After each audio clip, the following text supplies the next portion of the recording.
प्यारी प्यारी भव्य आत्मा,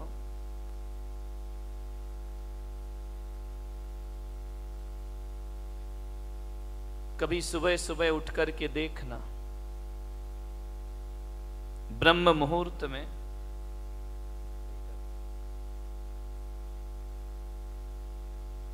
ब्रह्म मुहूर्त कितने बजे होता है? बोलो भाई, 4 बजे। शुक्र है। नहीं तो एक जगह मैंने मुंबई में पूछा कि ब्रह्म मुहूर्त कितने बजे होता है, बोले 9 बजे। तो मैंने कहा 9 बजे ब्रह्म मुहूर्त कैसे हो जाएगा? बोले महाराज मुंबई में तो 9 ही बजे होता है। तो मैंने कहा 9 बजे ब्रह्म मुहूर्त, बात समझ में नहीं आती है। उसकी पत्नी बैठी थी बाजू में, मैंने कहा ये क्या बोल रहा कि 9 बजे ब्रह्म मुहूर्त होता है? पत्नी ने कहा महाराज आज तक मैं नहीं समझा पाई इनको कि ब्रह्म मुहूर्त कब होता है। बोले तू क्या समझाएगी, मुझे तो महाराज ने समझा दिया, मैंने आपका प्रवचन सुना है। तो मैंने कहा ये कैसा प्रवचन है कि 9 बजे ब्रह्म मुहूर्त होता है? बोले एक दिन आपने प्रवचन में कहा था कि जब जागो तब सवेरा, इसलिए मैं 9 बजे जगता हूं, मेरा ब्रह्म मुहूर्त तो 9 बजे होता है। ध्यान रहे, सही नहीं है? मान्यवर, ब्रह्म मुहूर्त में कभी उठ करके देखना।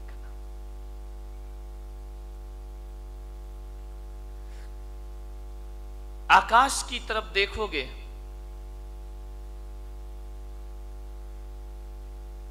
सुबह भी आकाश की लालिमा होती है और सांझ भी आकाश की लालिमा होती है।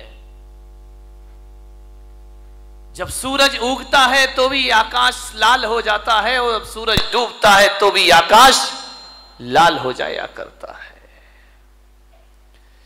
सुबह प्रातःकाल पक्षियों का कलरव सुनाई देता है तो सांझ भी कलरव सुनाई देता है।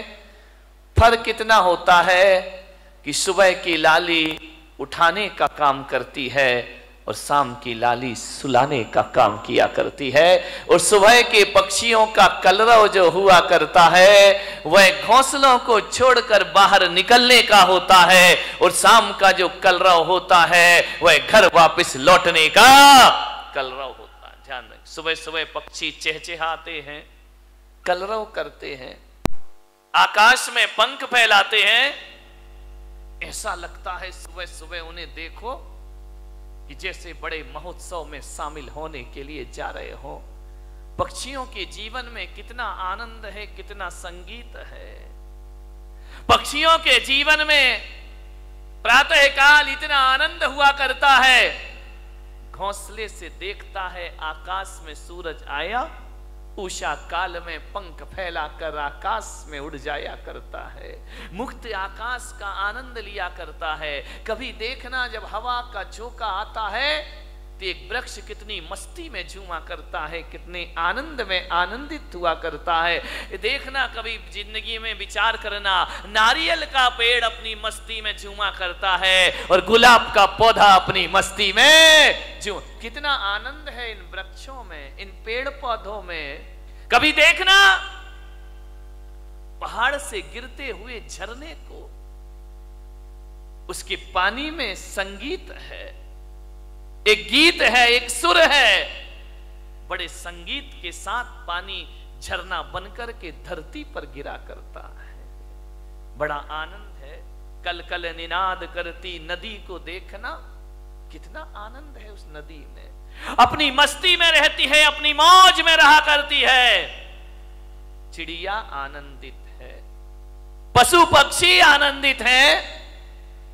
एक गाय का बछड़ा जब दौड़ करके रंभाता हुआ मां के पास आता है, इतना आनंद उस बछड़े में हुआ करता है। मान्यवर, मैं आपसे निवेदन करने जा रहा हूं कि पेड़ पौधे आनंदित है, नदी आनंदित है, तालाब आनंदित है, झरने आनंदित है। कितना आनंद है इस संसार में, सुख ही सुख है मेरे भाई। विचार करिए आप, प्रकृति का कण कण आनंद में जी रहा है, आसमान आनंदित है। जब रात होती है ना तो हजारों सितारों को आसमान लेकर धरती पर अपना सौंदर्य का रूप दिखाया करता है। आकाश में चंद्रमा चमका करता है।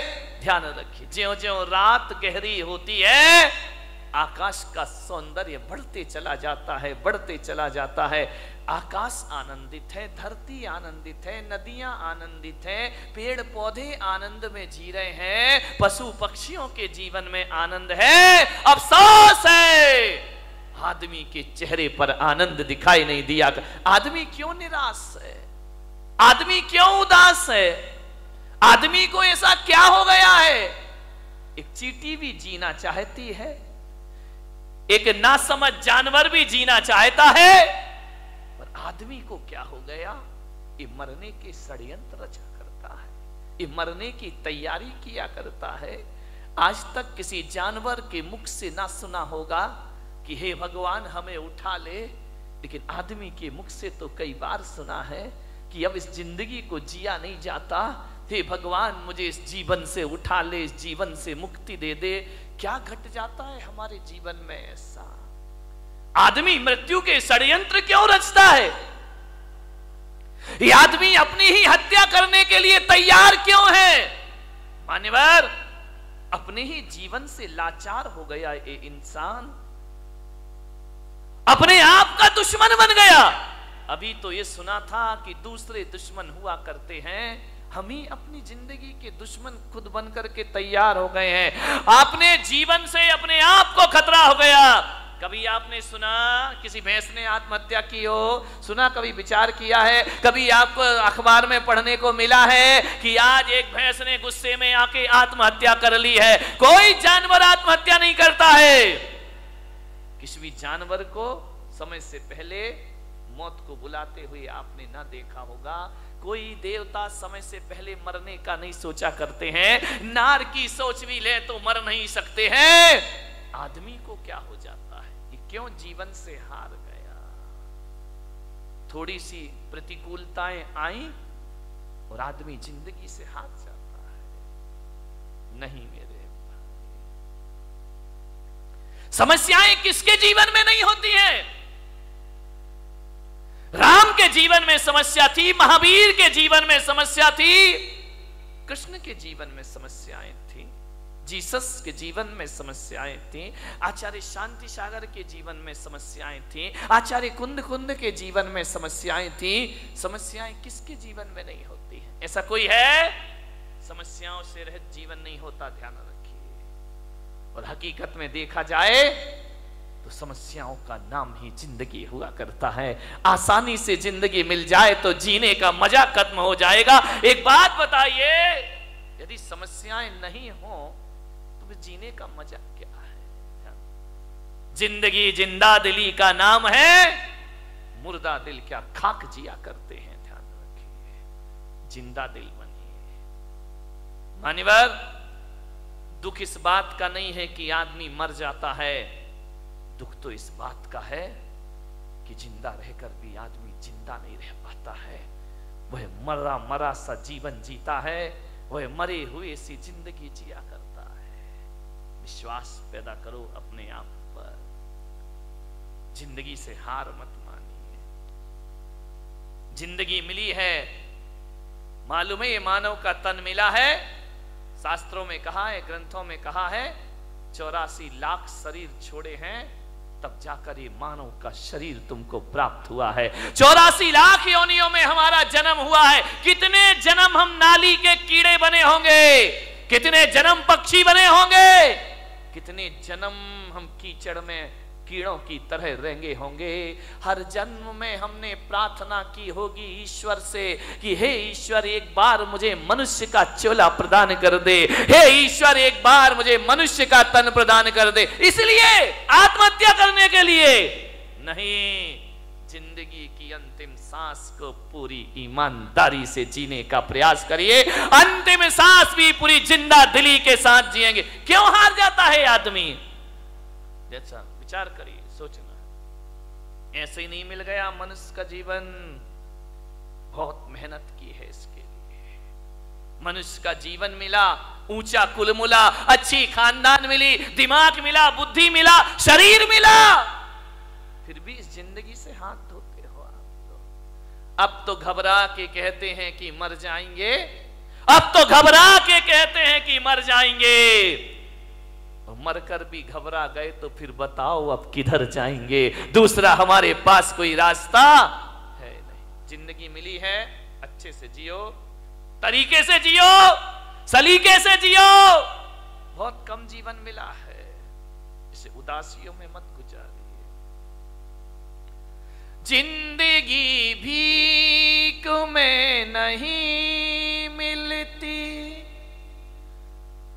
जिंदगी बढ़ के छीनी जाती है। जिंदगी भीख में नहीं मिलती, जिंदगी बढ़ के छीनी जाती है। अपना हक संग दिल जमाने से छीन पाओ तो कोई बात बने।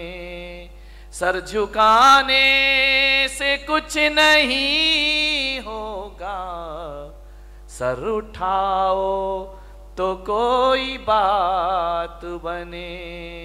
पोंछ कर अश्क अपनी आंखों के, मुस्कुराओ तो कोई बात बने। मुस्कुराओ तो कोई बात बने। उदास मत जियो, जिंदगी को पूरे आनंद के साथ जीने का प्रयास करो।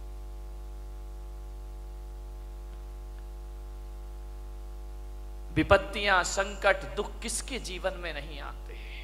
सबके जीवन में मुश्किलें आती हैं, परेशानियां आती हैं, विपरीत वातावरण बनता है, लेकिन जीने की आस मत छोड़िए। जलजले आते हैं, तूफान आते हैं, उड़ीसा में चक्रवात आता है, गुजरात में भूकंप आता है, हजारों लोग बेघरबार हो जाया करते हैं। लेकिन एक बात ध्यान रखो बारामती वालों, इतने बड़े भीषण आंधी तूफान के बाद, भूकंप के बाद भी जो आदमी जिंदा रहता है वो अपना उजड़ा हुआ आशियाना फिर से बना लिया करता है, वो अपना घर फिर से निर्माण कर लेता। क्या हुआ, जिंदगी कितनी बार छीनेगी, फिर बना सकते हैं। अगर हौसले बुलंद हो तो आंधियों में चिराग जला करते हैं। ध्यान रखिए, आज समस्या है बहुत बड़ी। आदमी अपने जीवन का दुश्मन हो गया है, अपनी ही जिंदगी का दुश्मन हो गया ये इंसान। शहरों में बड़े बड़े व्यापारी आत्महत्या कर रहे हैं, महानगरों में व्यापारी आत्महत्या कर रहे हैं, गांव में किसान आत्महत्या कर रहा है, घरों में किशोर आत्महत्या कर रहे हैं, महिलाएं आत्महत्या कर रही हैं। थोड़ा सा निराशा हुई, थोड़ा सा मन का नहीं हुआ, थोड़ा सा प्रतिकूल वातावरण हुआ और आदमी मरने को तैयार है। और एक बात बताओ, बारामती के लोगों से मेरा निवेदन है, इस पंडाल में ऐसा कोई व्यक्ति बैठा है जिसने आज तक आत्महत्या का विचार ना किया हो? है कोई महान आत्मा? मैं दर्शन करना चाहता हूं।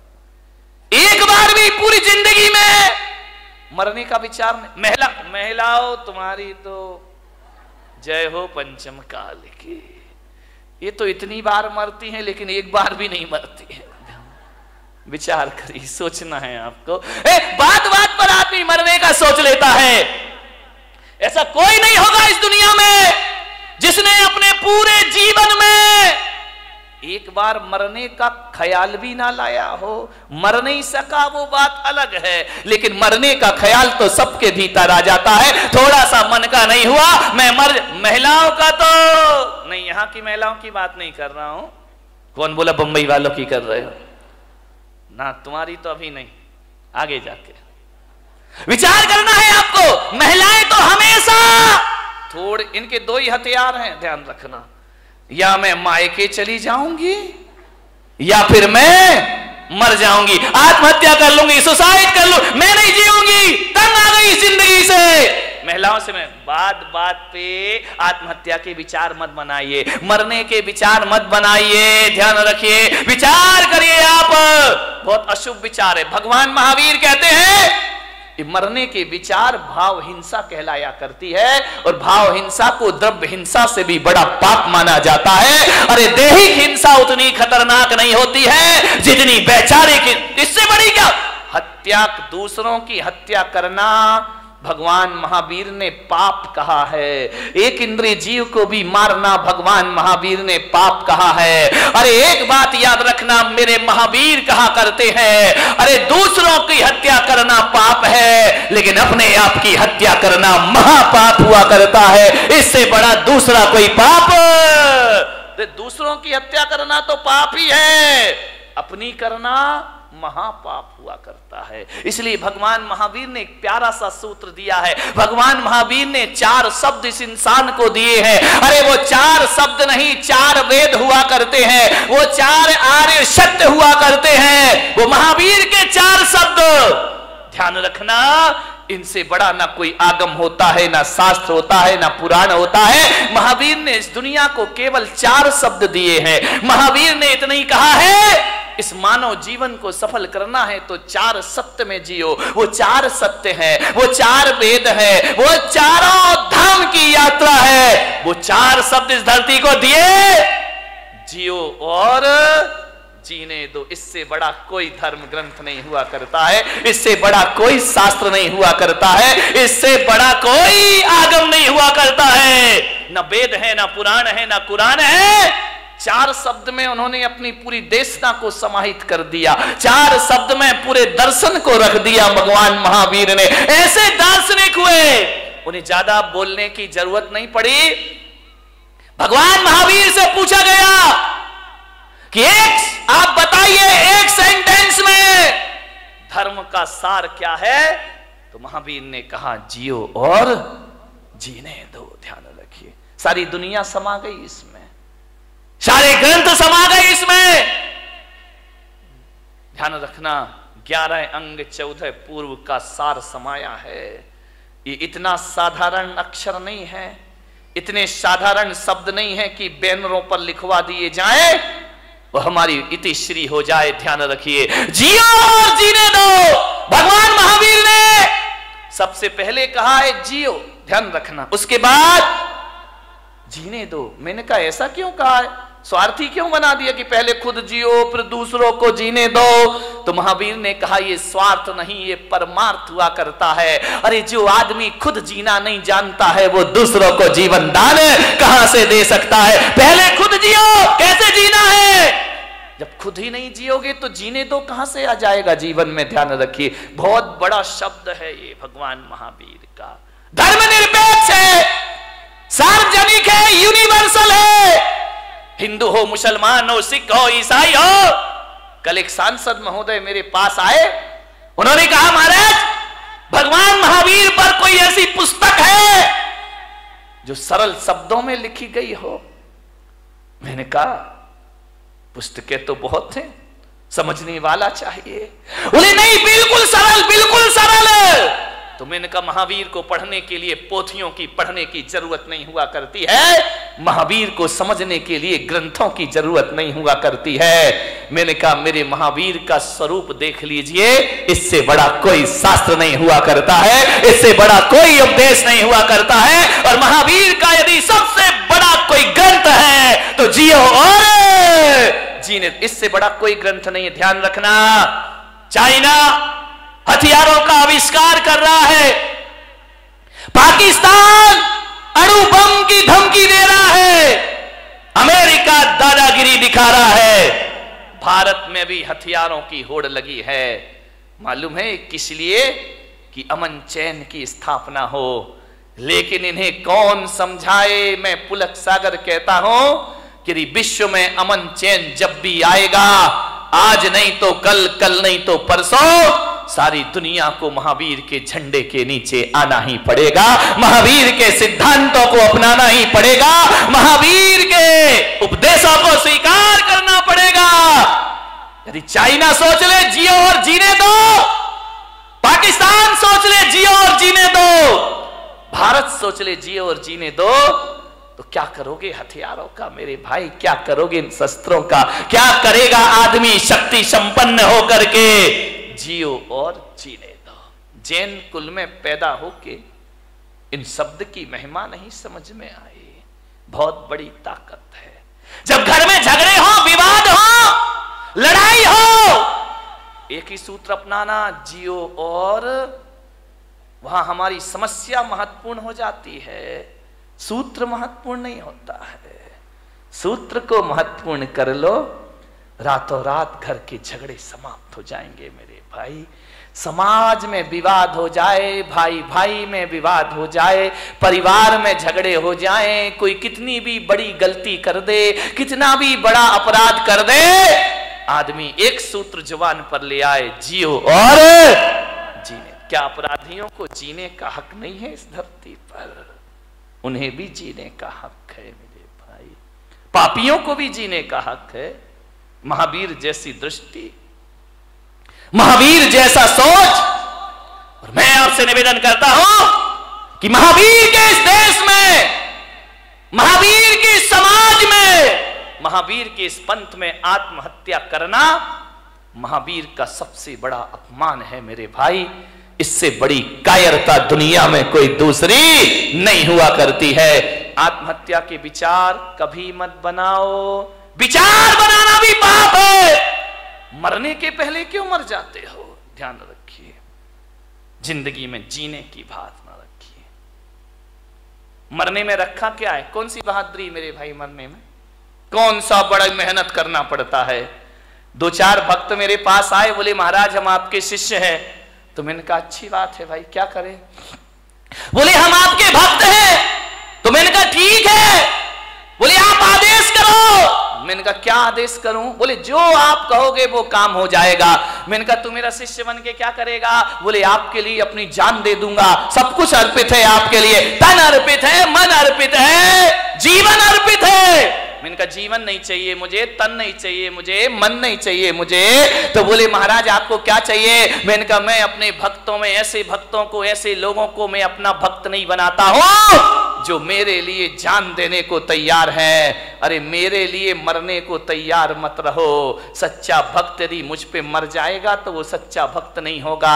अरे महावीर भगवान को मरने वालों की जरूरत नहीं, महावीर भगवान को तो जीने वालों की जरूरत हुआ करती है। धर्म के नाम पर जियो मेरे भाई, धर्म के नाम पर मरो मत। महावीर ने नहीं कहा कि धर्म के नाम पर मरना, महावीर ने तो कहा है धर्म के नाम पर जीना।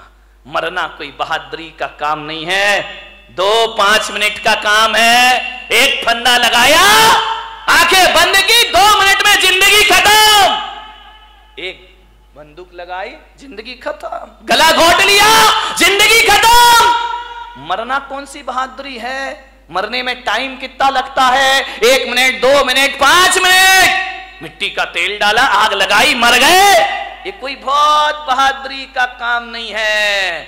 मरने में 2 मिनट लगते हैं, मगर जीने में 100 साल की जिंदगी लग जाया करती है मेरे भाई। जीना बहादुरों का काम हुआ करता है, संघर्षों में जूझना बहादुरों का काम हुआ करता है, विपरीत परिस्थितियों में जीना ये बहादुरों का काम हुआ करता है। ध्यान रखिए मान्यवर, मुझे याद आ रहा है वह व्यक्तित्व जिसने कई बार हार मानने के बाद भी जिंदगी से हार नहीं मानी। ध्यान रखिए, इतने जल्दी जिंदगी से हार जाते हो, आत्महत्या कर लेते हो नहीं।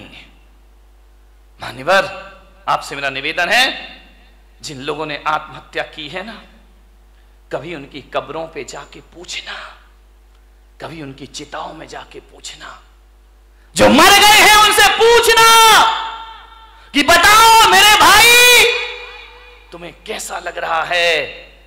तो यदि सुन सको, तुम्हारे कान में ताकत होगी तो भीतर से आवाज आएगी कि जो गलती मैंने कर ली है, ऐ भले मानस, ये गलती तू अपनी जिंदगी में दोबारा कभी मत करना। अपनी जिंदगी को पूरी तरह से जीना, भाव हिंसा मत करना, आत्महत्या के भाव मत बनाना। महिलाओं से खास कर निवेदन है, सबसे ज्यादा आत्महत्याएं महिलाएं किया करती हैं। सहन शक्ति से बाहर हो जाता है। आत्महत्या के भाव मत बना, ये तो बात बात पे बनाती हैं आत्महत्या के भाव। पति ने काम नहीं सुना, सुनो जी तुमने ये नहीं किया मैं मर जाऊंगी। अरे उसने काम नहीं किया तुम मर जाओगी, सड़े से काम में मर जाओगी। मरो मत। भगवान महावीर कहते कि मरने के भाव यदि बना लिए, एक बात ध्यान रखना, एक द्रव्य हिंसा होती है, एक भाव हिंसा होती है। यदि आपने भाव बना लिए तो जैन आगम कहता है कि जिस समय आप कह रहे हो मैं मर जाऊंगी या मैं मर जाऊंगा, उस समय यदि आयु कर्म का बंद हो जाए, फिर आप मरे या ना मरे आपकी दुर्गति जरूर होने वाली है। कोई बचाने वाला नहीं है। फिर मरो या ना मरो, ऐसे भाव बना लिए और आयु कर्म का बंद हो गया तो नरक गति की पात्र बना करती हो। ध्यान रखिए, नरक जाने का द्वार खुल जाता है। अपनी हिंसा सबसे बड़ा पाप है। आत्महत्या के भाव से आयु का बंद हो जाए तो नरक मिला करता है। अति संक्लेश भाव ते मरो, घोर शुभ्र सागर में पड़ो। नरकों की जिंदगी हो जाएगी। क्या सोचते हो कि मरने के बाद समस्याओं का अंत हो जाएगा? अरे मेरे भाई, आत्महत्या तो खुद एक समस्या हुआ करती है। आत्महत्या से समस्याओं का अंत नहीं हुआ करता है, जीवन का अंत नहीं हुआ करता है। चिताओं के बाद एक जिंदगी फिर जीना है, हमें ध्यान रखिए।